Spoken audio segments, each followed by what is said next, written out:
pregnant wife, hospitalized with high-risk millionaire husband, chooses to be with Mistress instead. In the quiet corridors of Greenfield Hospital, a storm was raging, one that had nothing to do with swirling gurneys or frantic nurses.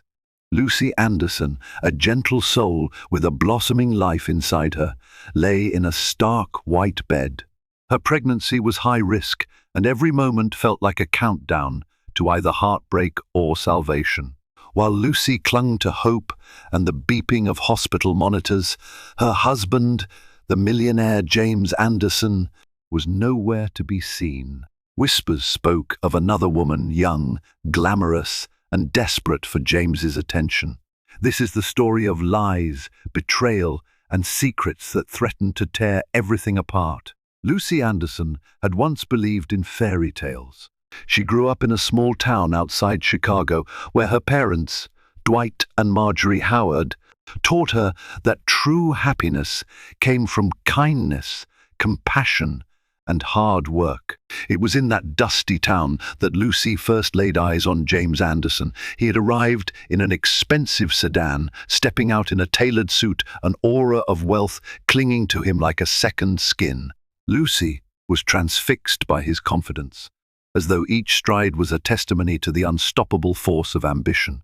At the time, Lucy was helping her parents in their little diner, the Sunflower Grill, renowned for its homemade blueberry pies and friendly service. James arrived with a few colleagues for lunch, and one of them dropped Lucy's tip onto the counter without much thought. But James noticed her. He introduced himself politely, asked about her life, her dreams, her passions. When Lucy told him about her plan to move to the city for nursing school, James offered to help. In that moment, it was as if a fairy tale door swung open, beckoning her to step through. They began dating, and it wasn't long before James revealed his financial prowess. He was a self-made millionaire, he claimed, with a knack for software investments and real estate flips. Lucy never questioned his success. His gentle words, generosity, and the glimmer in his eye felt genuine. Before she knew it, she had moved in with James into a luxurious apartment overlooking downtown Chicago. There was talk of an even bigger house in the suburbs where they could start a family and build a home. It all seemed so perfect. Lucy's parents were overjoyed for their daughter. When James proposed, it was in front of the entire Howard family. He kneeled on one knee beneath the old oak tree in the backyard of Lucy's childhood home, tears in his eyes. He proclaimed his love for her, promising he would care for her, protect her, and cherish her until his last breath. Lucy said yes, believing in that grand promise. The wedding was a spectacle. Invitations went out to old friends and new business associates and extended family, and even some local figures, such as Dr. John Baker, one of Lucy's mentors in nursing school, and famed entrepreneur Richard Branson, whom James had boasted about meeting briefly during a Silicon Valley conference. Everything about their union seemed blessed by good fortune. Lucy felt like she was living a dream, and for the first few months, it truly was perfect. The first year of marriage glided by without incident, but after Lucy discovered she was pregnant, subtle changes in James's behavior began to surface. At first, Lucy attributed his distracted nature to mounting business pressures. James was a restless entrepreneur, always seeking the next big venture, sometimes staying up all night, pacing around the study with phone pressed to his ear. He often traveled for urgent business. Although Lucy felt a pang of loneliness each time he left, she told herself this was the price they paid for success. She needed to trust him. She would stay behind in their sprawling estate, the one James had insisted on purchasing so they could have a yard for the kids to play in. Lucy comforted herself with the idea that his exhausting hours were all in pursuit of a stable, secure future for their family. But oddities crept in. James started coming home with the faint smell of unfamiliar perfume. Lucy once found a business card for a high-end lingerie store in his jacket pocket. When confronted, he smiled, teased her about being jealous, and said he'd picked it up as a gift idea for their anniversary. The explanation soothed Lucy's anxiety for the moment, but doubt lingered at the back of her mind. Her pregnancy took a toll on her body. Doctors diagnosed her with placenta previa, a condition that made her pregnancy high risk. She was placed on partial bed rest, asked to limit stress and heavy activity. While Lucy tried to follow her doctor's instructions, she couldn't deny the emotional strain creeping in. James was rarely by her side to calm her fears. The first real fissure came when Lucy discovered a text message on James's phone.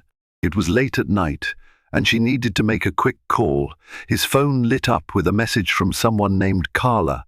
The text read, "Thinking about you. Last night was incredible. Can't wait to see you again." Lucy felt her heart hammering. But before she could read more, James rushed in, grabbing the phone out of her hand. His flustered expression told Lucy everything. He made a clumsy attempt at an explanation.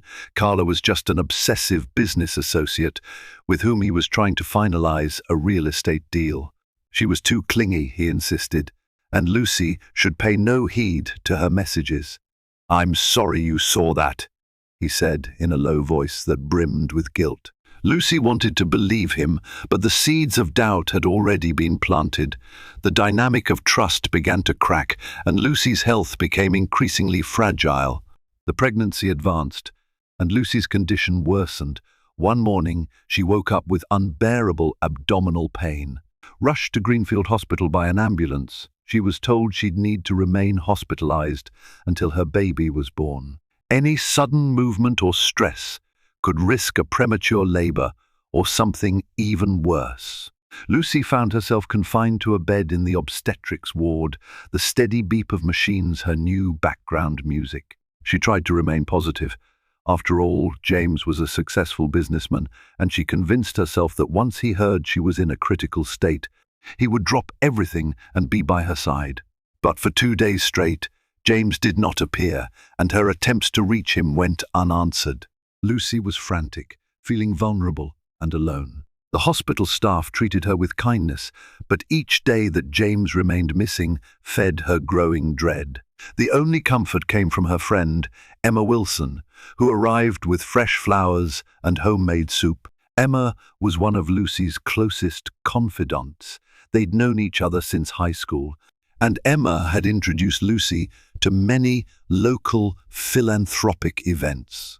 Emma said she'd tried to call James too, but each call went straight to voicemail. No one knew where he was. On the third day of Lucy's hospital stay, a nurse knocked on the door, holding a newspaper. She hesitated before handing it to Lucy. With trembling hands, Lucy flipped through the pages until her eyes landed on a headline in the lifestyle section: "Millionaire James Anderson spotted in Paris with mystery woman." The photograph was crystal clear. James, wearing a tailored navy suit, stepping out of an expensive car. By his side was a striking brunette in a glittering cocktail dress, her arm linked with his. They were smiling. The caption read, "James Anderson and Carla Montserrat attend the launch of a new couture line in Paris," rumored to be celebrating a major business deal. Lucy's stomach churned, her chest squeezed as though in a vise. She felt nauseous, wondering if the hospital's beeping machines were also reflecting her heartbreak. Anger, disbelief and sorrow battled for dominance within Lucy. Had he truly abandoned her and their unborn child, or was there some misunderstanding? The photo didn't lie. Carla Montserrat. So that was the woman behind the suspicious text messages. Lucy sank back into her pillows, tears staining the crisp hospital sheets. She couldn't understand how the man who once promised her eternity could have changed so drastically. Greenfield Hospital's corridors buzzed with rumors. Word traveled fast that Lucy Anderson's husband was gallivanting in Paris while she lay bedridden, heavily pregnant, and in danger. From her vantage point, Lucy watched nurses throw her sympathetic looks. Some offered comforting words about how men could be fickle. Others gave her silent pity. Every whispered conversation felt like a dagger to her heart. Emma stayed faithfully by Lucy's side. In her frustration, she tried to call James's office, only to be told that Mr. Anderson was unavailable for personal matters. Days passed, and Lucy's parents rushed to the hospital, furious and concerned in equal measure. Their once warm sentiments about their son-in-law had chilled to bitter disappointment. It was Dwight, Lucy's father, who insisted they track James down. No matter how big of a fish he thinks he is, he doesn't get to neglect my daughter in her time of need. Dwight seethed, pacing near Lucy's bed. Eventually, James surfaced. He returned from Paris in a flurry of news articles and paparazzi shots. Slipping through the hospital's side entrance in an attempt to avoid the press, he found Lucy's room heavily guarded by outraged family members. When he finally entered, Lucy felt her throat tighten.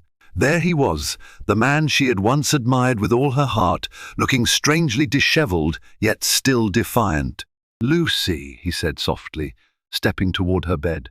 Her father stood in his way, fists clenched. "Where have you been?" Dwight demanded. "You left her here, in a hospital bed, fighting for her life and the babies. And you were partying in Paris."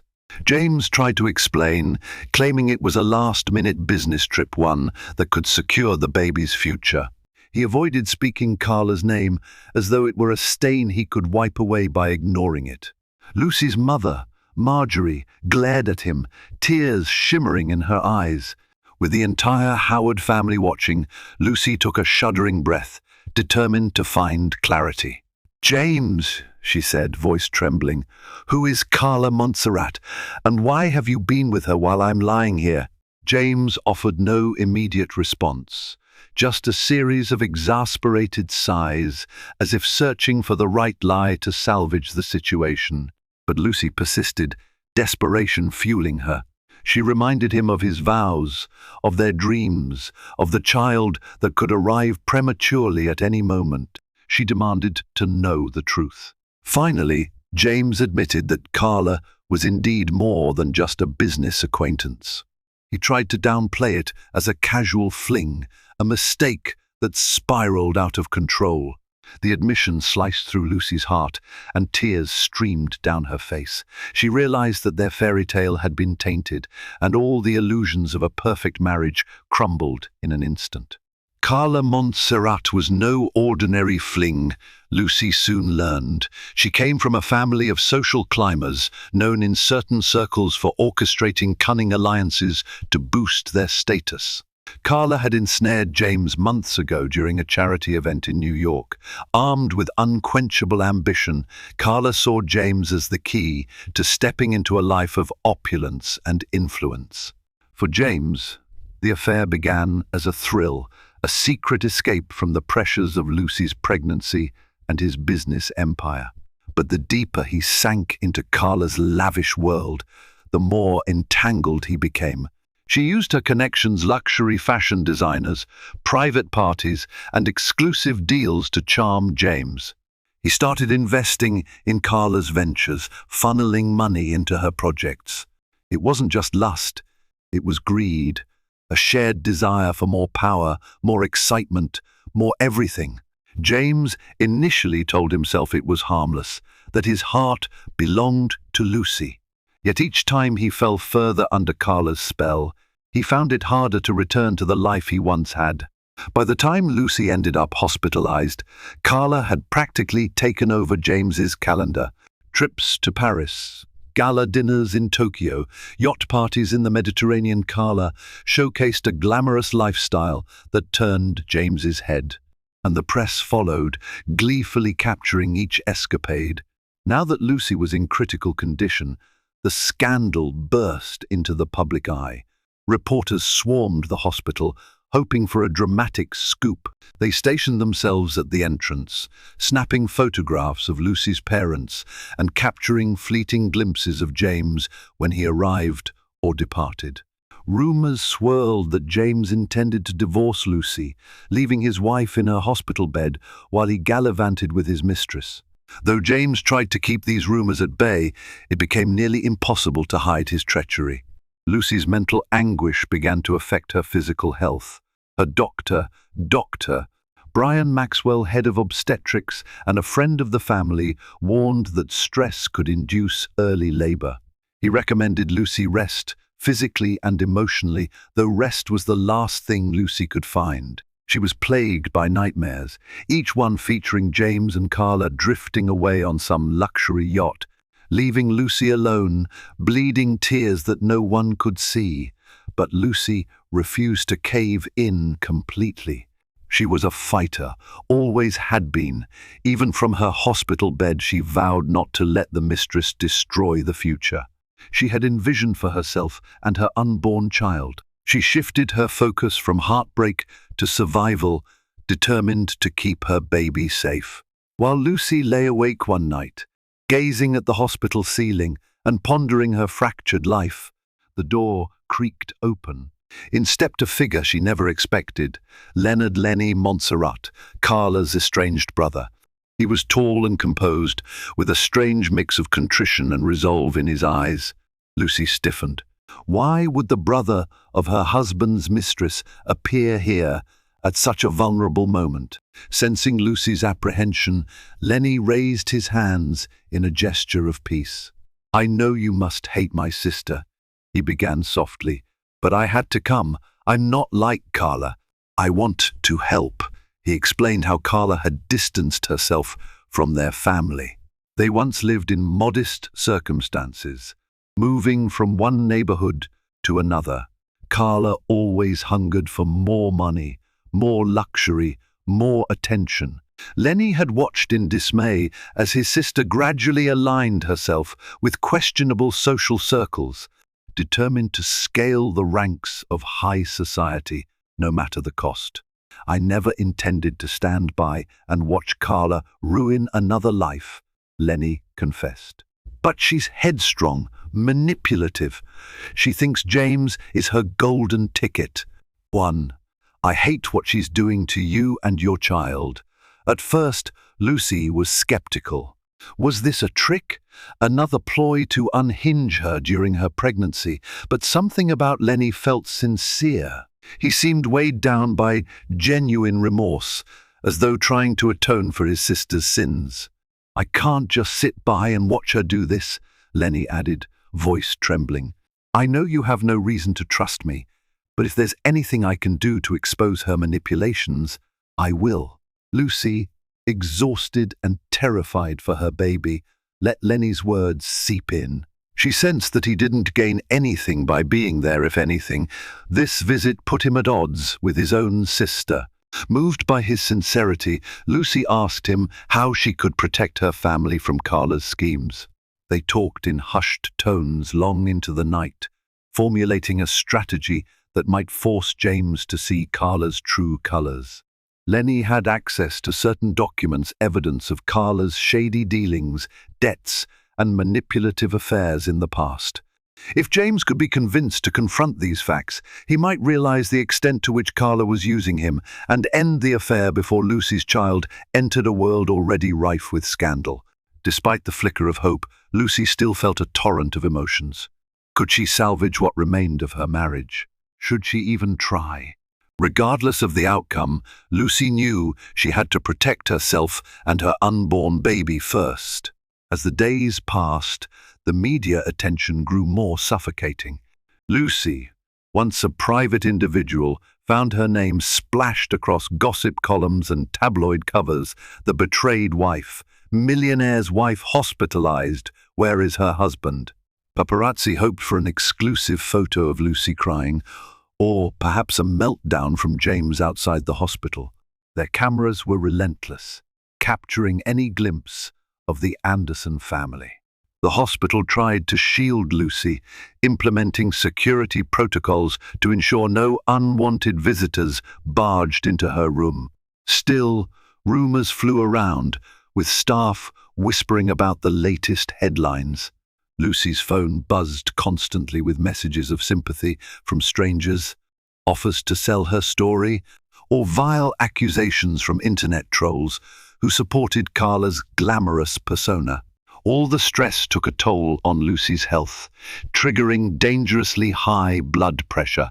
Dr. Maxwell placed her under even stricter monitoring, warning that the baby's life was hanging in the balance. If her condition worsened, an emergency C-section might become necessary, risking the baby's premature arrival. Lucy clutched her belly protectively, her emotions swinging from despair to fierce determination. Meanwhile, James's empire trembled under the weight of scandal. Investors questioned his judgment, while business partners withdrew from new projects, citing personal concerns. It wasn't just his marriage on the line, his financial stability teetered too. Carla, ever the opportunist, seized upon the chaos to urge James to sell off shares or siphon funds into her new business initiatives. She convinced him that once they combined their fortunes, the negative press would blow over. Lucy's parents observed the spectacle in anger and heartbreak. They wanted their daughter out of this misery, even if it meant pressing Lucy to consider a divorce. But Lucy was torn. She remembered the vows she made, the dream of building a family together. She wanted clarity, and she wanted James to confront reality before making any drastic decisions. It happened on a cold morning. The hospital corridor was oddly still when Carla decided to make her grand entrance. High heels clicking on the polished floor, she swept past stunned nurses and demanded Lucy's room number. Seething with an audacity that bordered on the absurd, Carla seemed determined to stake her claim publicly. Lucy awoke to the sound of raised voices. Emma, who was seated in the visitor's chair, leaped up when she saw Carla striding in. "You have no right to be here," Emma hissed, trying to block Carla's path. Carla brushed past with a smug grin. "I'm here to see James," she declared, looking around with disdain, her gaze fixed on Lucy, pale-faced and weak in the hospital bed. "I have every right to talk to him." Lucy felt her blood pressure spike. "He's not here," she managed to say, her voice trembling with anger and betrayal. Carla's lip curled as she surveyed the hospital monitors and the anxious expression on Lucy's face. "You see, James doesn't want to be trapped in a pity party. He has ambitions, dreams that go beyond this." She waved a manicured hand at Lucy's hospital bed, dismissing Lucy's condition as though it were a trivial inconvenience. Emma's temper flared, and she lunged at Carla, but Lucy pleaded for her friend to stand down. Lucy realized that Carla wanted drama, a confrontation that she could twist to her advantage. Lucy refused to give her the satisfaction. Instead, she closed her eyes, took a deep breath, and mustered all the composure she could. "You've gotten what you wanted," Lucy said quietly, forcing her gaze to meet Carla's. "But one day, James will see you for who you are." Carla feigned a pitying look. "And who am I, Lucy?" she asked. "The woman he chose to be with instead of you?" Emma had to physically restrain herself from attacking Carla again, so Lucy pressed the call button to alert the hospital staff. 2 security guards arrived, escorting Carla out of the room. As Carla was led away, she shouted over her shoulder, "Just let him go, Lucy. He's not coming back to you. Ever." The confrontation left Lucy trembling. Her heart pounded, and her anxiety skyrocketed. Nurses rushed in, and Dr. Maxwell arrived shortly after, warning Lucy that any more stress could harm both mother and baby. Lucy shut her eyes, tears slipping down her cheeks, wishing desperately for strength to endure. The very next day, Lenny returned, his expression grim. He carried a stack of documents wrapped in a plain folder. Once inside Lucy's room, he hesitated, unsure if she was in any state to discuss heavy matters. but Lucy insisted she wanted to know everything. Lenny explained that Carla had a troubling history of defrauding men of their wealth. She specialized in emotionally isolating them, driving them away from family and legitimate business ventures, then convincing them to invest in her own shady enterprises. He flipped through a set of documents, each one pointing to questionable transactions under Carla's name. There were legal suits, quickly settled or hushed up. Lenny produced a photograph of Carla with another wealthy magnate from Europe who had lost millions in a mysterious fashion venture. Lucy's stomach twisted as she absorbed the information. Was James just another pawn in Carla's elaborate game? Possibly. Lenny insisted that once Carla was done siphoning off James's resources, she'd move on to the next target. That's her pattern, Lenny said, tapping the documents for emphasis. She's driven by greed, and nothing else matters. With a trembling voice, Lucy asked if James knew about this history. Lenny sighed. Carla's cunning. She probably fed him a story about these men being abusive or manipulative, convincing James to play savior. That's how she operates, appealing to men's egos, making them believe they're rescuing her. Lucy's head spun. She recalled James's generosity, how easily he'd offer help when he believed someone was in need. Carla had likely exploited that trait. Lucy also felt a pang of jealousy. How could James not see through Carla's facade? Then again, maybe Lucy had been blind too, ignoring signs of James's restlessness. The painful truth was that their marriage wasn't as solid as she had believed. Armed with Lenny's evidence, Lucy had a choice. She could confront James and try to salvage what was left of their life together, or she could prepare to stand alone, divorcing him and focusing on her child. Despite her heartbreak, Lucy decided James deserved a final chance to come clean, if only for the sake of their unborn baby. The days blurred with beeping machines and hushed hospital routines. Lucy saved her strength, waiting for James to visit again. Each passing hour felt like an eternity. In her darkest moments, she considered that James might simply never return. Perhaps Carla's hold over him was too strong, but Lucy refused to give up without at least one final conversation. Late one evening, when the corridor lights had been dimmed, James stepped into Lucy's room. He looked exhausted, dark circles under his eyes. He carried a hint of that now familiar perfume. Lucy's heart sank, but she steeled herself. "I heard Carla came here," he said quietly, shoving his hands into his pockets. She caused a scene. Lucy nodded, swallowing hard. "She told me you weren't coming back, that you'd chosen her." James hesitated, his gaze flickering to the floor. "I needed time to think," he finally said. "Everything's a mess, Lucy. My business, the media, our marriage." Lucy forced herself to remain calm. "I have something to show you," she whispered, motioning to the folder on her bedside table. James stepped closer, picking it up with a frown. "What is this?" she explained Lenny's visit, letting James see the documented evidence of Carla's pattern of deceit. Pages of lawsuits, controversies, and financial records spelled out a clear message. Carla Montserrat was a professional manipulator, with a track record of draining wealthy men dry. James's face paled as he flipped through each page. He recognized the names of the businesses, the million-dollar deals that had gone belly up. Slowly, realization dawned on him. The extravagant lifestyle Carla flaunted was funded by one victim after another. Tears welled up in James's eyes, and he sank into a chair beside Lucy's bed. "How could I have been so stupid?" he muttered, his voice cracked with shame and regret.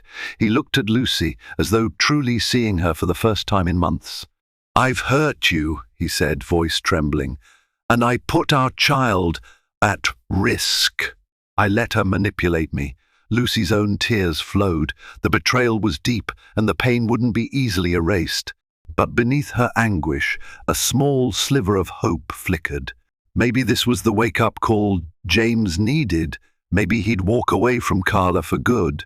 They spent hours talking, no longer hiding the heartbreak, guilt, and fear that had festered for too long. In a sudden rush of determination, James decided he needed a confrontation of his own. He arranged to meet Carla in a private setting, away from cameras and prying eyes. Lucy's parents advised caution, fearing Carla might resort to blackmail or manipulation. But James was resolute. He wanted closure. He set up a meeting in a secluded lounge at the upscale Redwood Hotel, a place he often frequented for business lunches.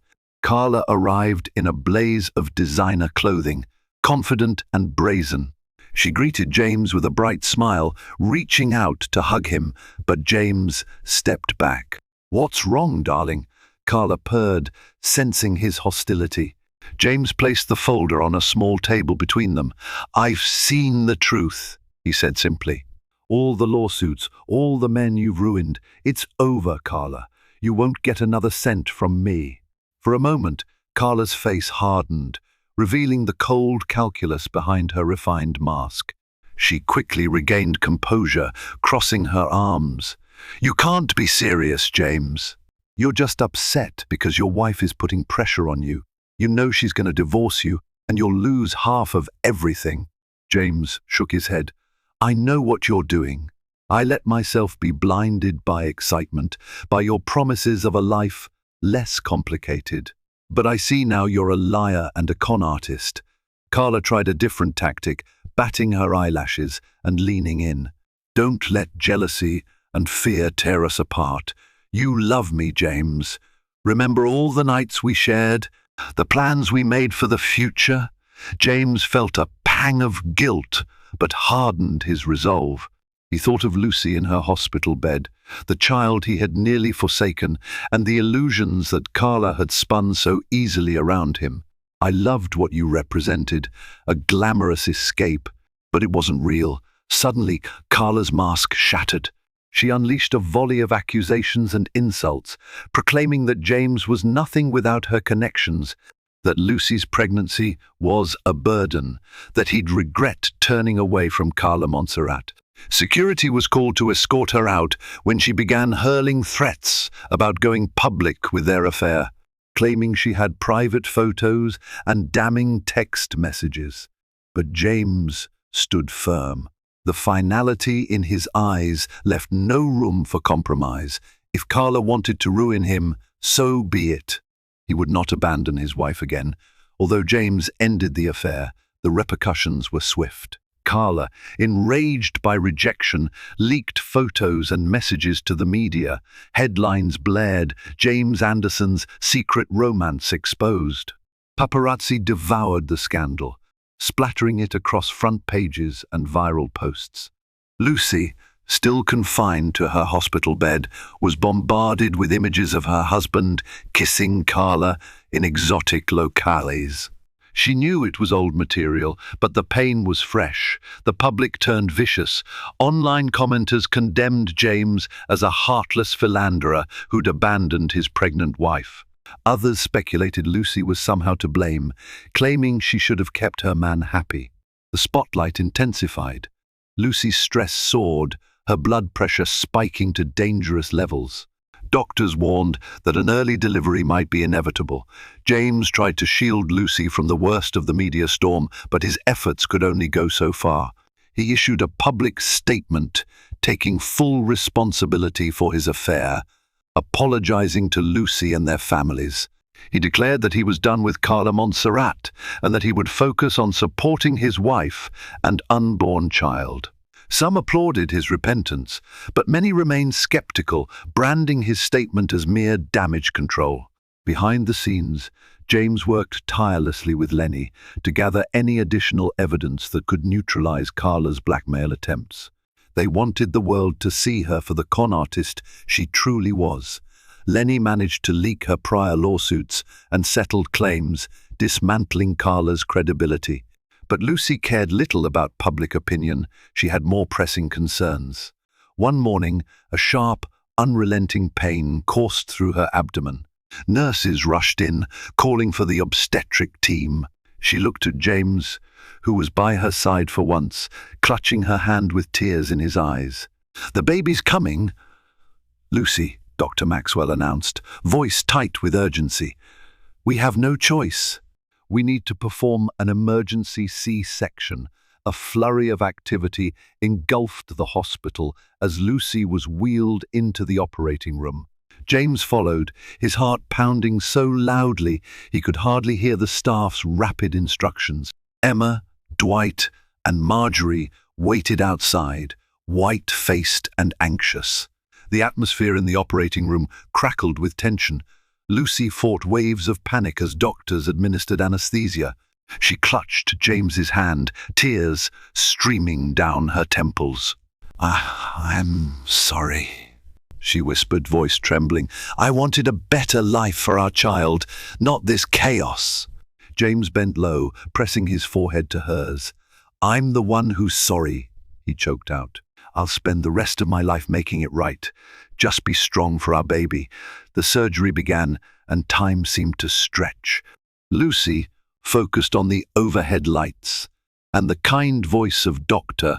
Maxwell, who narrated each step to keep her calm. She felt tugging sensations, heard the murmurs of nurses. Her heartbeat thundered in her ears, an agonizing dread that something might go wrong. She was only at 34 weeks. The baby was premature. Then a tiny cry tore through the tension. Lucy's eyes flew open in relief. The baby was small but alive, a fragile being with a scrunched red face, vocalizing its entrance into this tumultuous world. James let out a ragged sob of joy, burying his face in Lucy's hair. "We have a son," he whispered, voice shaking with awe. Lucy's tears mixed with sweat as she glimpsed their newborn being whisked to a warmer. She caught only a fleeting look at his tiny hands and the tuft of hair on his head. Nurses buzzed around, monitoring the baby's vitals. Dr. Maxwell assured Lucy that although premature, the baby showed strong signs of life. Relief washed over Lucy, though exhaustion soon crept in. The emotional turmoil, the stress, and now the physical ordeal left her drained. James refused to leave her side as she was sewn up and transferred to recovery. For a moment, they existed in a bubble of gratitude, the sweet cries of their newborn son drifting through Lucy's half-conscious mind. Lucy spent the following days in a specialized maternity ward, recovering from the C-section and monitoring her son, who required care in the Neonatal Intensive Care Unit NICU. Each day, Lucy found renewed strength in watching her baby gain weight and show remarkable resilience. He was tiny, but each breath he took was a testament to survival. James proved uncharacteristically attentive. He'd arrive early in the morning to sit beside Lucy, helping her pump breast milk and walk her in a wheelchair to the NICU. Together, they would watch their son in his incubator, cheering every time he opened his eyes or gripped a nurse's finger. Their baby was given the name Samuel Dwight Anderson, in honor of Lucy's father and the unwavering support he provided. The scandal in the outside world raged on, but inside the hospital, Lucy and James focused on rebuilding their bond. While Lucy napped, James made calls to mitigate the fallout from Carla's revelations. He also scheduled therapy sessions for both of them, hoping to salvage their marriage. Some might have considered the step naive, but James clung to the belief that acknowledging his mistakes was the first step toward redemption. Lucy wasn't sure if she would ever fully trust James again, yet seeing him daily disheveled, earnest, and utterly devoted to baby, Samuel sparked a cautious optimism within her. She was willing to try for the sake of their child. Still, doubts gnawed at her. She had every reason to walk away, but she also had a history with him that was steeped in genuine love and shared dreams. Their story wasn't simple. It had layers of heartbreak that couldn't be easily erased. In the midst of this fragile reconciliation, Carla reappeared. Furious that her standing in high society was collapsing, she attempted one final move. She initiated a tabloid interview, painting herself as the scorned lover. In her twisted narrative, James had promised her marriage and fortune, only to return to Lucy once the pregnancy garnered public sympathy. She showcased fabricated messages, allegedly proving James had been ready to divorce Lucy and elope with Carla. Though most serious publications dismissed Carla's claims as hollow, the sensationalist tabloids latched onto the story, fueling new waves of speculation. Lucy's phone once again buzzed with unsolicited messages, some condemning her, others mocking James's duplicity. To shield Lucy, James employed a public relations specialist who released an official statement accompanied by evidence discrediting Carla's claims. The statement clarified James's monetary transactions to Carla, exposing them as investments under false pretenses rather than gifts of affection. Carla's own legal entanglements were laid bare, and prominent socialites who once sipped champagne with her began to distance themselves. Still, it hurt Lucy to see her private life dissected so publicly. She wondered if people believed Carla's lies and questioned whether Lucy was some hapless fool who had forced James's hand by getting pregnant. Emma and Lucy's parents did their best to comfort her, reassuring her that as long as baby Samuel was healthy, the world's opinion could be damned. Gradually, baby Samuel's condition improved. Nurses marveled at his progress, labeling him a fighter. Lucy's face lit up each time she held him against her chest for kangaroo care, feeling the soft, fluttery rhythm of his heart. James would watch them, tears occasionally glimmering in his eyes. One afternoon, as Lucy sat rocking Samuel to sleep, James approached with a subdued expression. "There's something I need to tell you," he said quietly, pulling a chair beside her. He admitted that his business had taken a severe hit in the aftermath of the scandal. Investors withdrew, and ongoing projects stalled. He faced potential lawsuits from partners who claimed James's negligence during his affair cost them millions. Lucy's heart tightened. She could sense the fear beneath his calm facade. Despite her pain, she found herself wanting to comfort him. "We'll figure it out," she murmured, stroking Samuel's soft hair. "We might not have the millions anymore, but we have each other. Our son is all that matters now." James pressed his lips together, fighting tears. "I don't deserve your kindness," he whispered, "but I promise you I'm going to be a better man for both of you." Lucy believed in second chances, but she wasn't naive. Rebuilding trust would be an uphill battle. Yet seeing the earnestness on James's face, she nodded. "I can't promise everything will be okay," she said. "But if you're truly committed, let's face this together." Once Lucy was discharged from the hospital, the couple enrolled in therapy sessions with a renowned counselor named Dr. Beatrice Sullivan. Located in a discreet office far from the media glare, these sessions became a safe space for Lucy to voice her devastation, anger, and lingering doubts. James grappled with guilt and remorse, forced to confront the reasons he had allowed himself to be led astray. They revisited the early days of their relationship, when the hope for a big family and a stable future overshadowed their personal insecurities. Lucy realized that James had always been plagued by a fear of failure, pushing him to chase wealth and excitement. James learned that Lucy's compassionate nature sometimes led her to ignore warning signs, hoping love would fix any flaw. Progress was slow, punctuated by tears and occasional shouting matches. Some days, Lucy wanted to run from the reminder of James's betrayal. Other times, she remembered how he stood by her hospital bed, trembling with fear for their child's life. Through it all, Dr. Sullivan guided them, neither condemning James nor pressuring Lucy to forgive. Instead, she emphasized honest communication, boundaries, and the shared responsibility of parenting baby Samuel in a stable environment. With therapy underway, Lucy and James decided to move back to Lucy's childhood town for a while, seeking solace away from the spotlight. Dwight and Marjorie welcomed them into their warm, unpretentious home, complete with creaky floors and the aroma of baking bread. Baby Samuel, now a few months old, thrived in the quieter setting. For James, this was an unfamiliar lifestyle, simple dinners around the family table, weekends spent on the porch watching fireflies, no luxury cars or swanky parties. Surprisingly, the slower pace soothed him.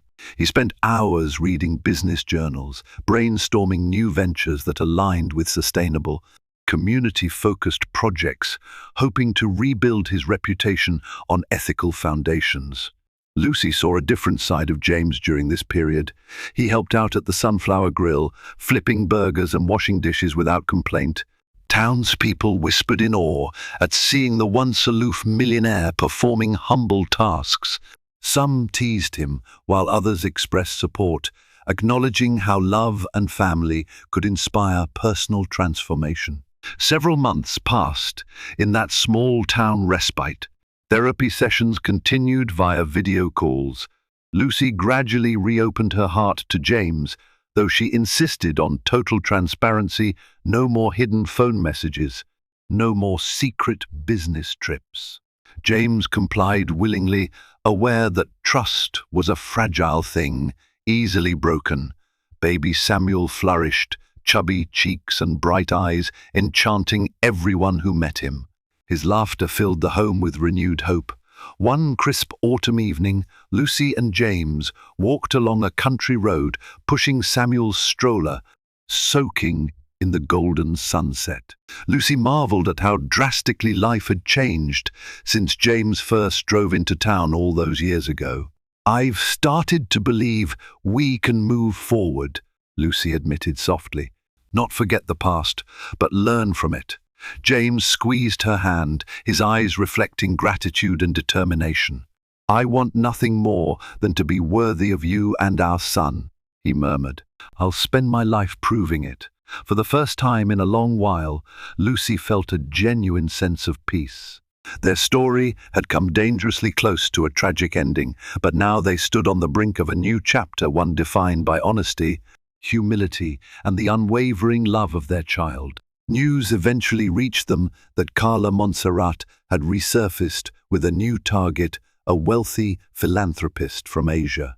She had left the country to avoid legal repercussions, leaving behind a string of debts and an irreparably tarnished reputation. Though part of Lucy felt relief that Carla was gone, another part felt pity at the emptiness of Carla's pursuits. James's legal battles slowly reached settlements or court-approved resolutions.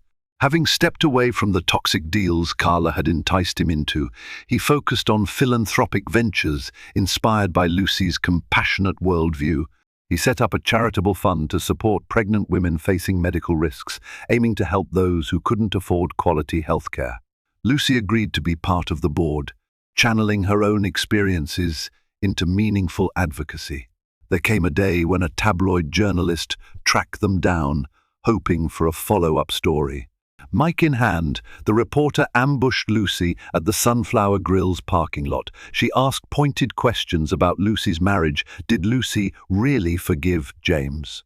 Was the baby's health just a sob story for publicity?